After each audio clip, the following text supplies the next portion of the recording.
Hello, I'm Nuno Pereira, and this is the Reform Review. Today we're going to take a general look at the US Citizenship Act of 2021, also known as the USCA. We're going to try and answer two main questions. What is it, and what is its current status as of this video? If you like this kind of content and this information, definitely make sure to subscribe because we will be producing more videos like it in the future. But for now, on to the program.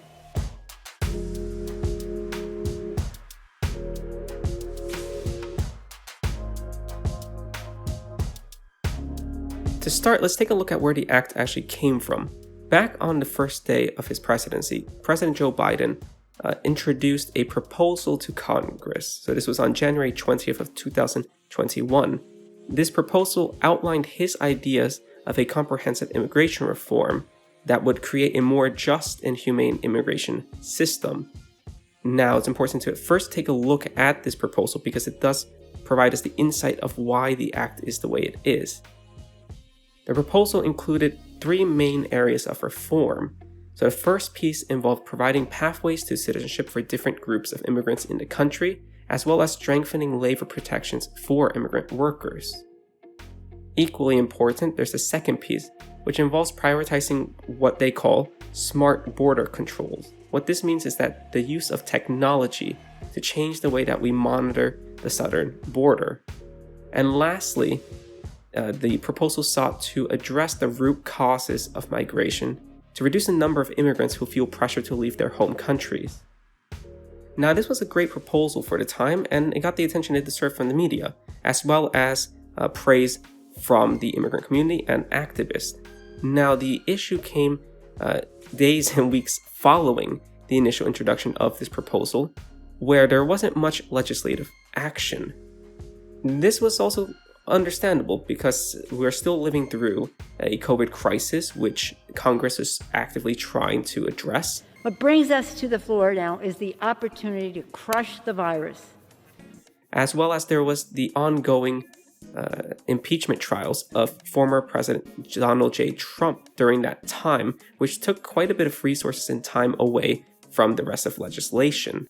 But nevertheless, nearly a month later, since the proposal was introduced on January 20th, the actual act, so the USCA, was introduced on February 18th of 2021.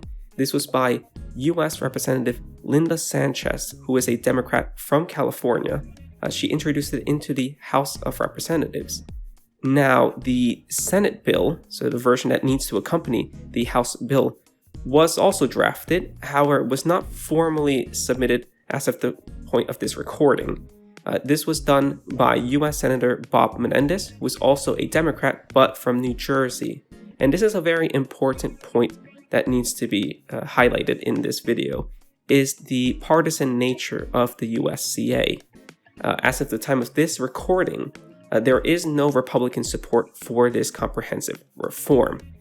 So far, only Democrats have supported the bill and are among the co-sponsors of the bill.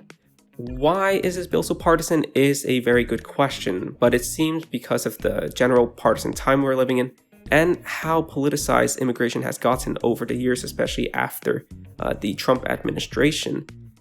This is an issue that really closely follows party lines. But also, this bill in particular does not have the usual concessions that we see from many immigration bills in the past. It does not have increased funding for more strict enforcement of immigrants and even the border security process. Rather, it takes a different approach to it overall. This leads to a decrease in support from our Republican representatives. Now, during a more normal time and less partisan time, this may not be too much of an issue. However, when you look at the composition of both the US House and the US Senate, that's where you see a couple of different issues. In the US House of Representatives, the Democrats do have a majority, but it is a slim one. It is only, I'd say, a few votes above where they need to have control of this kind of an immigration reform. The main issue comes from the Senate side, where you see a very, very slim majority because the Democrats have 50 representatives and Republicans have 50 representatives. The tiebreaker is the Democratic Vice President Kamala Harris. Because of this situation, you see a movement within the Democratic establishment to take a piecemeal approach. I salute the president for putting forth the legislation that he did. There are others who want to do piecemeal, and that may be a good approach too. That's up to the Congress to decide. And that sounds a little bit of a weird method when you hear it at first, but it does just mean to take the USCA, break it up into different policy bits, and then push those forward. Now, you might be wondering, why would someone do that? And especially given the history of immigration reform, that is just in general difficult to push it. Well, it's because the hope is to use a political method called budget reconciliation. The purpose of doing this would be to really address that deadlock in the Senate, because under normal circumstances, the Democrats would need a minimum of 10 Republicans to flip and support the bill if they were to try and do it in its comprehensive form. However, through budget reconciliation, they would only need their simple majority, meaning their 50 votes plus the tiebreaker of the vice president, who's also of the Democratic Party.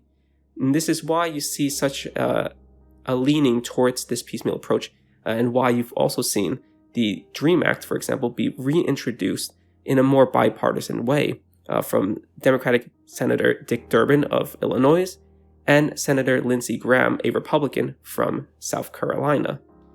This is really the hope of the Democratic Party to try and get some reform, and this is reflected in President Joe Biden's preference of this method. He's already publicly stated that he is perfectly fine with the reform being broken up if it means that some reform is possible. Now, this is all well and good, and I think we can all agree that some reform is better than having none.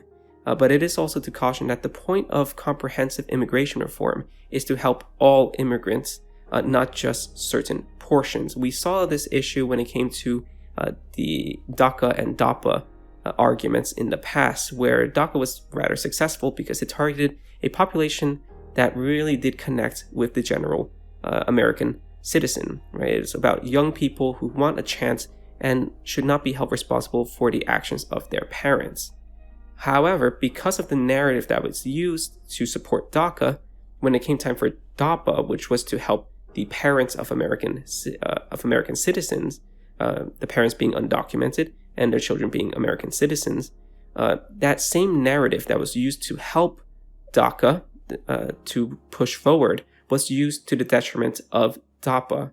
And so while we are optimistic for more reform to come out of this, whether it is in a piecemeal approach or through comprehensive reform, we have to be careful to make sure that certain communities within the immigrant population is not negatively affected by pushing for progress in a certain portion in itself. Now, this is really the overview and point of this video, is just to really introduce what is the US Citizenship Act of 2021 and where does it currently stand. For the time being, there's not really much progress beyond, as I said, a current deadlock in terms of support from the Republican Party. We will see how this develops and whether or not the piecemeal approach will be successful within the next few weeks as we really closely observe what happens with the DREAM Act, because that will most likely be a pilot run for whether or not the Democratic Party and President Biden will be able to get the reforms passed through that method. Otherwise, we'll keep an eye on the different executive orders that President Biden has been enacting and how that will continue on as we go forward. That's it for this video, and thank you for watching. If you want more content like this, make sure to subscribe to the channel because we will be producing more videos with details about immigration reform in the future, whether it's the USCA or anything else that's immigrant related in the news. We also do this show live at 1:30 p.m. Pacific Standard Time. Saturdays are in English and Sundays are in Spanish, so feel free to join in there too. I'd love to see you there. Other than that, thank you so much, and I'll see you next time. Bye-bye.